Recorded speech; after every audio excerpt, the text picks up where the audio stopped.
અમરેલી જિલ્લાથી, જ્યાં ભાજપમાં આંતરિક વિખવાદ સપાટી પર જોવા મળ્યો। ચલાલા પાલિકાના પ્રમુખ નૈનાબેન વાળાએ રાજીનામું આપી દીધું। ચલાલા પાલિકાની 24 પૈકી 24 બેઠક છે ભાજપ પાસે અને ચલાલા પાલિકામાં ભાજપ પ્રમુખ સામે અન્ય સભ્યોને અસંતોષ હતો। એક મહિના પહેલા પાલિકા પ્રમુખ વિરુદ્ધ અવિશ્વાસની દરખાસ્ત પણ કરાઈ હતી। પાલિકા પ્રમુખ નૈનાબેને કૌટુંબિક કારણ ધરી કલેક્ટરને પોતાનું રાજીનામું સોંપી દીધું। અમરેલી કલેક્ટર વિકલ્પ ભારદ્વાજે પાલિકા પ્રમુખના રાજીનામાનો પણ સ્વીકાર કર્યો છે। ત્યારે 22 ડિસેમ્બરથી ચલાલા પાલિકા પ્રમુખનું પદ ખાલી હોવાનું કલેક્ટરે જાહેર કર્યું।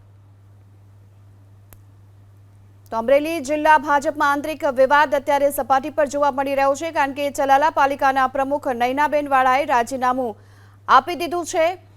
ચલાલા પાલિકાની 24 પૈકીની 24 બેઠક ભાજપ પાસે છે। જો કે આપને પણ જણાવી દઈએ કે ભાજપના પ્રમુખ સામે અન્ય સભ્યોને અસંતોષ હતો અને એક મહિના પહેલા જ તેમની વિરુદ્ધ અવિશ્વાસની દરખાસ્ત પણ કરવામાં આવી હતી। એવામાં પાલિકા પ્રમુખ નૈનાબેન વાળાએ કૌટુંબિક કારણ આગળ ધરીને પોતાનું રાજીનામું આપ્યું છે અને રાજીનામું સ્વીકાર પણ કરી લેવામાં આવ્યું છે।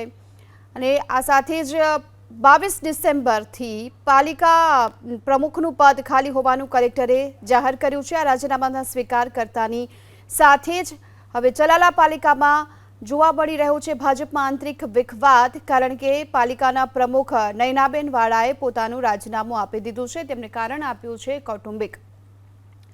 જો કે આપને પણ જણાવી દઈએ કે તેમના વિરુદ્ધ અવિશ્વાસની દરખાસ્ત પણ એક મહિના પહેલા કરવામાં આવી હતી।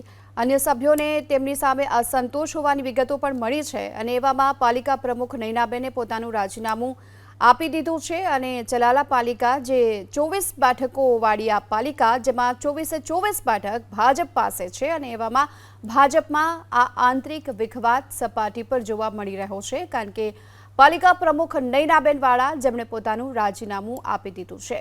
કારણ આપવામાં આવ્યું છે કૌટુંબિક અને આ જ કારણસર તેમણે રાજીનામું આપ્યાનું પોતાના રાજીનામા પત્રમાં ઉલ્લેખ કર્યો છે। કલેક્ટરને આ અંગેનું રાજીનામું સુપરત કરવામાં આવ્યું છે। કલેક્ટરે સ્વીકાર કર્યો છે અને આ સાથે પણ જાહેર કર્યું કે 22 ડિસેમ્બરથી આ પદ છે તે ખાલી છે અને ચલાલા પાલિકા પ્રમુખનું પદ ખાલી હોવાનું તેમણે જાહેર પણ કર્યું છે। એટલે કે ગઈકાલે તેમણે આ અંગે રાજીનામું આપી દીધું।